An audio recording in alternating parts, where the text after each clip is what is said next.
దయను బట్టి, దేవుని యొక్క మహాకృపను బట్టి ఈ ఇంటి వారికి క్రిస్మస్ సంబంధమైనటువంటి శుభాకాంక్షలు తెలియజేస్తూ ఉన్నాను. చాలా సంతోషం అమ్మా, మీరు ఈ విధంగా క్యారల్ సర్వీసు మీరు ఏర్పాటు చేసుకోవడం, దేవుడు మిమ్మలను మీ కుటుంబాలను బహుగా క్రిస్మస్ సంబంధమైన ఆశీర్వాదాలు మాత్రమే కాకుండా మీరు ఎదురు చూచే ప్రతి విధమైన దీవెనలతో దేవుడు మిమ్మల్ని తృప్తిపరచునుగాక. ఒక చిన్న వాక్య భాగాన్ని మనం ఆలోచన చేద్దాం. ఈ వాక్య భాగం చూడండి అమ్మా, మత్తయి సువార్త 3వ అధ్యాయం 17వ వచనాన్ని ఒకసారి అది మొదట మనము అది ఆలోచన చేద్దాము. మరియు ఇదిగో ఈయనే నా ప్రియ కుమారుడు, ఇదిగో ఈయనే నా ప్రియ కుమారుడు, ఈయన యందు నేను ఆనందించుచున్నానని, ఈయన యందు నేను ఆనందించుచున్నానని ఒక శబ్దము ఆకాశము నుండి వచ్చాను. ఏమంటే ఇది ఒక చిన్న విషయం. అలాగే ఇప్పుడు యెషయా గ్రంథం 9వ అధ్యాయం 6వ వచనాన్ని ఒకసారి చదవండి అమ్మా. 6వ వచనాన్ని ఏమని చదువుతున్నాం? యెషయా గ్రంథంలో ఏలయనగా మనకు శిశువు పుట్టెను, మనకు కుమారుడు అనుగ్రహింపబడెను. మనకు ఎవరిని అనుగ్రహించాడట చెప్పాలమ్మా? దేవుడు మనకు కుమారుడును అనుగ్రహించాను, అంతేనా? మరి అప్పుడు యేసు ప్రభు వారు ఎవరు? యేసు ప్రభు వారు ఎవరు? కుమారుడా? అవునా? ఎలాగ అంగీకరిస్తారు ఇది? సరే, మీరు ఇది కొంచెం మీకు అర్థం అవ్వడానికి నేను చెబుతాను. మనిషి శరీరము, ప్రాణము, ఆత్మ 3 కలిగి ఒక్క మనిషిగా బ్రతుకుతాడు. అంటే అతడు 3 భాగాలుగా వేరు అవ్వలేడు, కానీ ఒక్క మనిషే. కానీ అతనిలో అంటే man is a spirit, he had a soul and he lived in the body అని అంటారు. వాడికి ఒక మనిషి అనేవాడు ఒక ఆత్మయి ఉంటే అతనికి ఒక ప్రాణం ఉంటుంది. ఆ ప్రాణముతో ఒక శరీరములో వాడు బ్రతుకుతాడు అనేది ఒక లెక్క. అది బైబిల్ గ్రంథంలో మనం అవే ఆదికాండం నుంచి చివరి వరకు చూస్తాం. అయితే ఇప్పుడు మరి దేవుడు ఎలాగా? తండ్రి అయిన దేవుడు అని ఆయన మనం ఎలా పిలుస్తాము అంటే అది నీతికి ఏమండి అత్యున్నతమైన ప్రతి దానిలో దేవుడు చాలా గొప్పవాడు. అంత గొప్పవాడు తాను ఎలాగైనా ఏమండి తండ్రిగా కనిపిస్తాడు, కుమారుడిగా కనిపిస్తాడు, అలాగే పరిశుద్ధాత్ముడిగా కనిపిస్తాడని మనము బైబిల్ ప్రకారంగా చెప్పుకోగలుగుతాం. అంటే దేవుడు ఒక్కడే 3 రకాలుగా ఆయన పనులు చెయ్యగలుగుతాడు, చూపగలుగుతాడు, అలా ప్రత్యక్షం అవ్వగలుగుతాడు. మళ్ళీ తీరా లెక్క అడిగామనుకోండి, దేవుడు ఎవరంటే ఆయన ఒక్కడే. మళ్ళీ అందులో ఆయన ఎవరు? కుమారుడు ఉన్నాడు. అంటే కుమారుడు అనేది ఆ పదం మనుషుల కోసం దేవుడు పెట్టాడే తప్ప ఆయన కుమారుడు ఏంటి అని ఆశ్చర్యమే. ఎందుకంటే గాడ్ ఈజ్ స్పిరిట్ అని అన్నాడు. దేవుడు ఆత్మయై ఉన్నాడు. ఆత్మలో ఒక భాగం ఏమండి తండ్రిగాను, కుమారుడుగాను, పరిశుద్ధాత్ముడిగా 3 ముక్కలుగా అయ్యి కనిపిస్తున్నారని చెప్పడానికి వీలుండదు. కానీ దేవుడు తాను ఎలా కావాలంటే అలాగా ఆయన ప్రత్యక్షం అవ్వడానికి ఆయనకి చాలా ఆయనకి సులభం. అందుచేత ఇప్పుడు కుమారుడు, మనకు కుమారుడు అంటే ఎంతమందికి కుమారుడు? నేను చెప్పండి అబ్బా, ఎంతమందికి? మనకు కుమారుడు, అమ్మ జాగ్రత్త తల చూసుకో, మనకు కుమారుడు అనుగ్రహించబడిన. ఎలాగ సార్ ఇది? ఎలాగ? ఏ ఇంటోళ్ళకైనా సరే కాదంటానికి కుదురుతుందా? దేవుడు లేడు అనేవాడు కూడా నీకు కూడా దేవుడు ఏది ఒక కుమారుడేనా అంటే భూమి మండలంలో ఉన్న ప్రతి మనిషికి కూడా ఏమండి ప్రత్యేకమైన వాడిగా అతడు ఉండాలంటే వాడికి తప్పనిసరిగా దేవుడి యొక్క ప్రణాళికలో ఇవ్వబడిన యేసు ప్రభు వారు కావాలి. అప్పుడు యేసు ప్రభు వారిని మనము కుమారుడని ఇప్పుడు పిలుస్తున్నాం. కానీ ఏ కాలము నుంచి ఆయన ఉన్నాడు? జగత్ పునాది వేయబడక మునిపే అప్పుడే ఆయన ఉన్నాడు. అంటే మళ్ళీ నేను ఇలాగ అనుకోవచ్చు అంటే మానవ పద్ధతి ప్రకారంగా కుమారుడు అనగాను భార్య భర్త కలిస్తే ఓ కొడుకు పుడతాడు కదా అని అనుకుంటా. అబ్రహాము ద్వారా దేవుడు అనుకుంటే కనుక ఈ రాళ్ళ ద్వారా అబ్రహాముకి పిల్లల్ని నేను పుట్టించలేనా అంటే ఆయన ఏ టైపులో ఉంటాడో ఆలోచన చేయండి. మోషే గారు దేవుడు వీళ్ళందరినీ నేను పక్క జరిపేస్తాను, నువ్వు ఒక్కడితోటి నేను అనుకుంటే కావలసినంత మందిని పుట్టించగలుగుతాను అని అనలేదా? అంటే అప్పుడు దేవుని ఉద్దేశాలు మనిషిలాగా ఆలోచన, మనకున్న చిన్న చిన్న బుర్రకాయతో భార్యాభర్త కలిసి పుట్టే పిల్లలు కొడుకులు అవుతారు, కూతుర్లు అవుతారంటే కాదబ్బా. అదొక లెక్క అయితే భూమండలానికి మనుషులకి దేవుడు ఇచ్చిన భాగ్యం.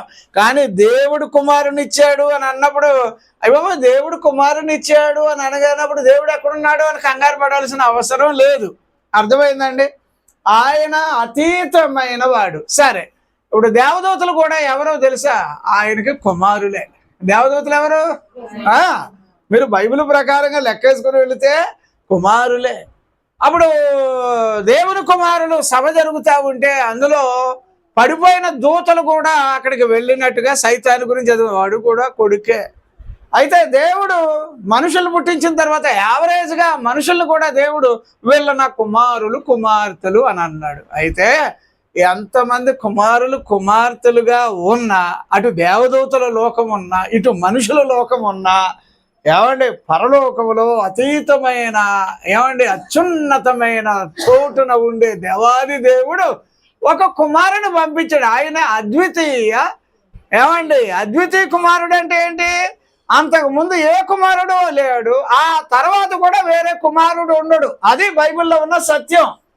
అప్పుడు అద్వితీయ కుమారుడు అని అనగా ఆయనలో నుంచి మనం ఇప్పుడు అర్థం చేసుకోవాల్సింది ఏంటంటే, ఇగమ్మా నేను ఈరోజు ఒక 4 పాయింట్లు చెప్తాను. 4 పాయింట్లు. ఈ 4 పాయింట్లు కూడా మీరు గుర్తించగలిగితే మీకు దేవుని నుండి ఏది కలగాలన్నా, జరగాలన్నా, అవ్వాలన్నా యేసు ప్రభువు వారు అంటే ఆయన కుమారుడైన యేసు క్రీస్తు ద్వారా తప్ప వేరే ఛానల్లో ఏవి విడుదల కావు.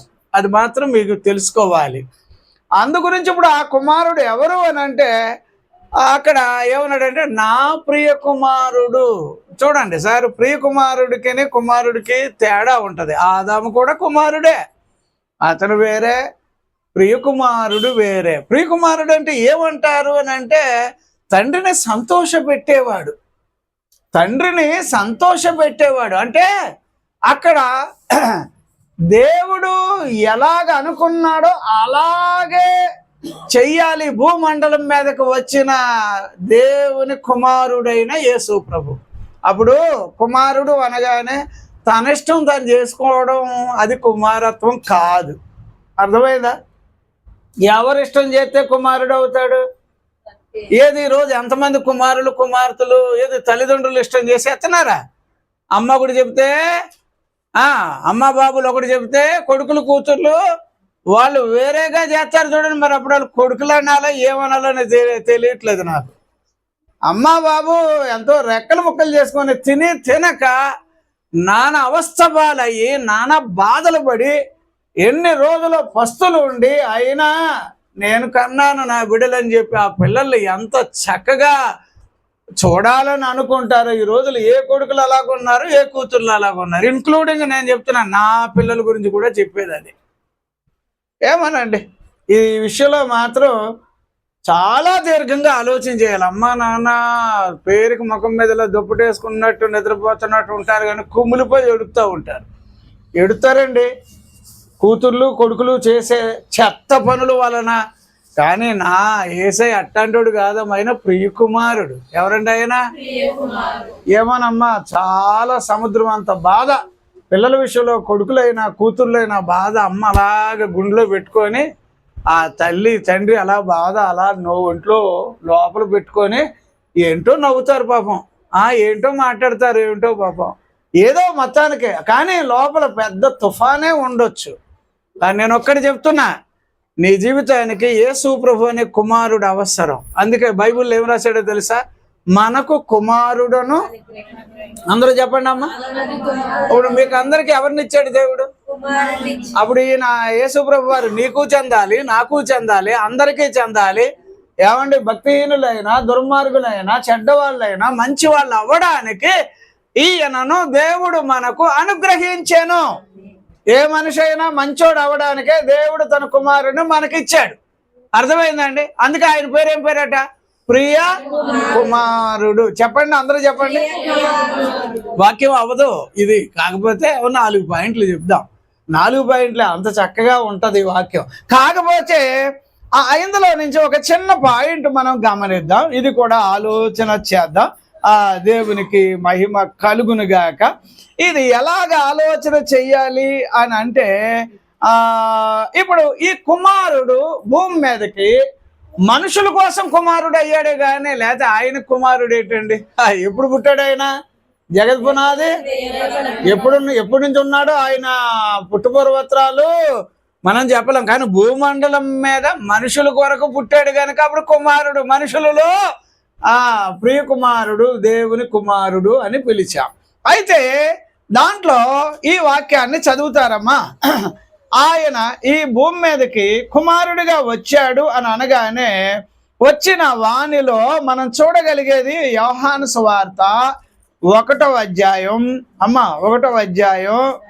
14వ వచనాన్ని చూస్తారమ్మా. ఆ వాక్యము శరీరధారి అయి కృపా సత్య సంపూర్ణుడుగా మన మధ్య నివసించెను. మన మధ్యలో నివసించెను. తండ్రి వలన కలిగిన అద్వితీయ కుమారుని. ఏ కుమారుడమ్మా? ఇందాక ఒక పాయింట్ వెళ్ళిపోయింది, ప్రియ కుమారుడు. ఇప్పుడు రెండవది ఎవరు? అద్వితీయ కుమారుడు. ఏ కుమారుడు అంటే ఇప్పుడు ఈయనకి మించిన కుమారులు ఈవెన్ మనం కనుక్కున్నా కూడా వాళ్ళకన్నా మనకొక కుమారుడు ఉన్నాడు. ఆయనే మన ప్రభువు అయిన యేసయ్య. ఆయనకు మించిన వాళ్ళు భూమిలో ఎప్పటికీ ఎవరు ఉండరు అని మాత్రం మనం తెలుసుకోవాలి. ఓకేనా? సరే అమ్మ, 18వ వచనం అందులోనే. 18వ వచనం. ఎవడును ఎప్పుడైనను దేవుణ్ణి చూడలేదు. తండ్రి రొమ్మున ఉన్న అద్వితీయ కుమారుడు. తండ్రి రొమ్మున ఉన్న అద్వితీయ కుమారుడే ఆయనను బయలుపరిచెను. చదవండి ఇంకా 19 కూడా. నీవెవడవని అడుగుటకు యూదులు యెరూషలేము నుండి యాజకులను లేవీయులను యోహాను నద్దకు పంపినప్పుడు. సరే, ఇప్పుడు ఇందులో నుంచి ఇంకొక మాట మనం గమనిద్దామమ్మా. యోహాను సువార్త 1వ అధ్యాయం 14వ వచనం చదివారు కదా, 15వ వచనం కూడా చదవండి. అక్కడ మనం ఆయన ఎలా చూసాను. ఆయనను గూర్చి సాక్ష్యం ఇచ్చుచు నా వెనక వచ్చు వాడు 1వ అధ్యాయం 15వ వచనం అమ్మా. చదవండి అమ్మా. యోహాను ఆయనను గూర్చి సాక్ష్యం ఇచ్చుచు నా వెనక వచ్చు వాడు నాకంటే ప్రముఖుడు గనుక ఆయన నాకంటే ముందటి వాడు ఆయననియు నేను చెప్పిన వాడు ఈయనే అనియు ఎలుగెత్తి చెప్పెను. Praise the Lord. ఇప్పుడు మనం ఇందులో చాలా ఇంపార్టెంట్ గా గమనించగలిగింది ఏమిటబ్బా అంటే, ఈ దేవాది దేవుని గురించి మనం చూడగలిగిన ఒక మాట ఇందులో నుంచి. ఆయన అమ్మా, మీరు ఇందాక 14వ వచనం చదివారు కదా, 1:14లో ఏమని చదివారు అక్కడ?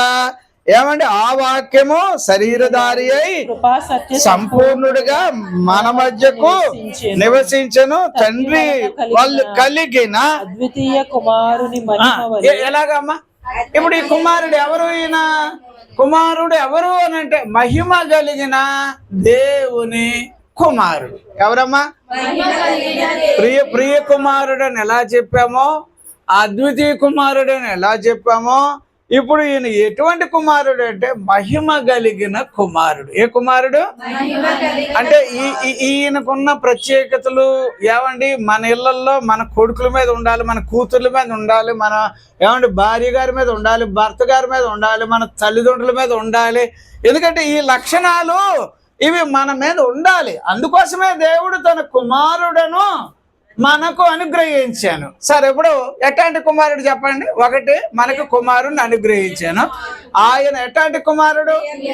ఎప్పుడు ప్రియ కుమారుడు. నువ్వు నేను మన ఇంట్లో తల్లిదండ్రులకు అవుతామో ఇదొక్కటి రావాలి. నువ్వు నేను తల్లిదండ్రులకి ప్రియమైన కుమారులుగా కుమార్తెలుగా ఎప్పుడు అవుతామో ఒకటి తేలాలి ఈరోజు. అర్థమైందా? యేసు ప్రభు వారు అలాగా తండ్రి చిత్తాన్ని మాత్రమే చేసి ఉండినందువలన ఆయన ఏమండి ప్రియ కుమారుడు అయ్యాడు. రెండవదిగా ఆయన ఎవరమ్మా? అద్వితీయ కుమారుడు. అద్వితీయ కుమారుడు అంటే జనదైక కుమారుడు ఒకడే. జనదైక అంటే ఆయనకు ముందు ఎవరు ఉండరు, ఆయన తర్వాత ఎవరు ఉండరు. అందుకే ఆయన కడపటి ఆదామని అన్నారు ఒక మాట. అర్థమైందండి? అన్నిటిలో హోల్ అండ్ సోల్ ఆయనే ఆయనే ఆయనే ఆయనే. దేవునికి స్తోత్రం, హల్లెలూయా. సరే, మూడవదిగా ఆయన ఎవరంటే మహిమ కలిగిన కుమారుడు. ఎవరమ్మా? మహిమ అంటే మీకు అర్థమవుతుందమ్మా? మహిమ అంటే చాలా ప్రత్యేకత గలవాడు. అది మనం ఆలోచన చెయ్యాలి. ఆ మహిమను చూడాలని అనుకున్న వాళ్ళు ఎందరో ఉన్నారు. ఎక్కడో కొండల్లో ఇలాగా దీపంలాగా వెలిగేవాడు కాదు, సూర్యుడు కన్నా మహా తేజస్సు గలవాడు. ఏదో పర్వతం మీద నుంచి ఇలా కాంతిరేఖలు ఎలా చూపించేవాడు కాదు.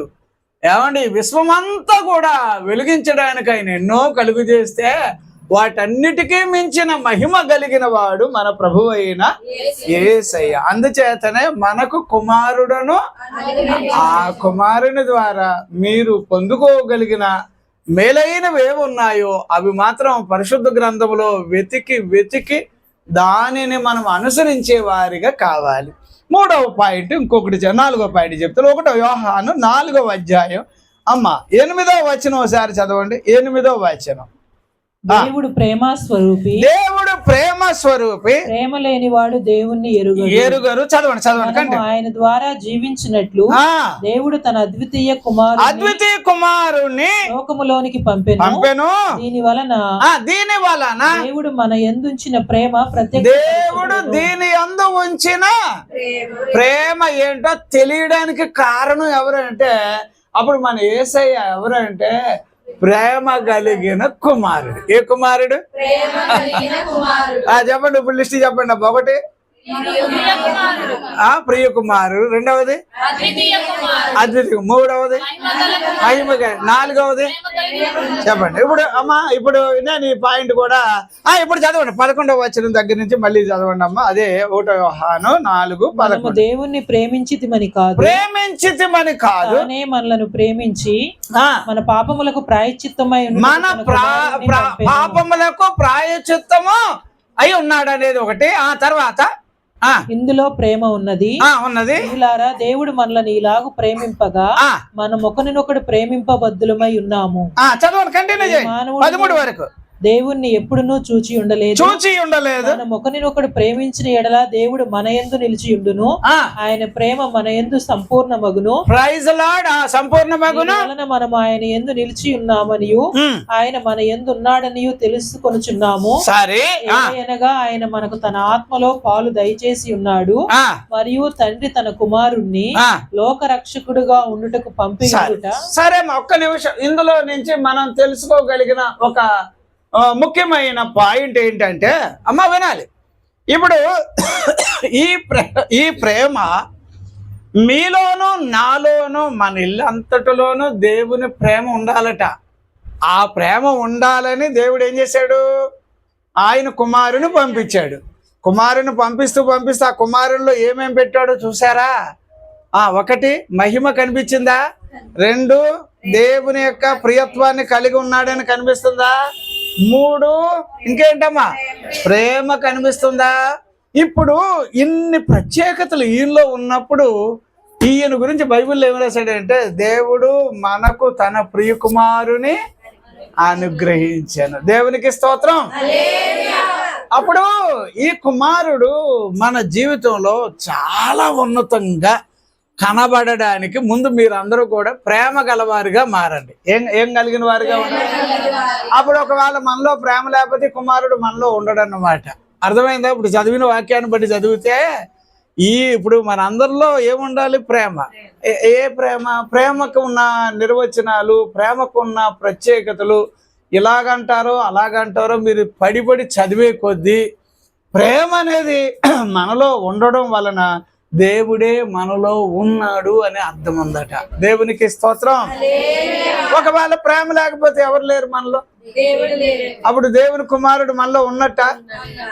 అలాగే మీరు ఆలోచన చేయండి అమ్మా. ఈ మహిమ, ఈ పదాలన్నీ కూడా ఏదో చిన్నగా అలాగే వెళ్ళిపోతున్నట్టు కనిపిస్తాయి, కానీ బాబో ఇవన్నీ కూడా యేసు క్రీస్తులో నుండి మనకి కనిపించినాయి.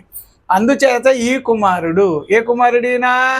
ఈ కుమారుడు ప్రియ కుమారుడు. ఈ కుమారుడు ఎవరు? మహిమ కలిగిన కుమారుడు. ఈ కుమారుడు అద్వితీయ కుమారుడు. ఈ కుమారుడు ప్రేమ గల కుమారుడు. ఈ కుమారుడే మనందరికీ దేవుడు అనుగ్రహించను. దేవుడు ఈ చిన్న వాక్యాన్ని దీవించును గాక.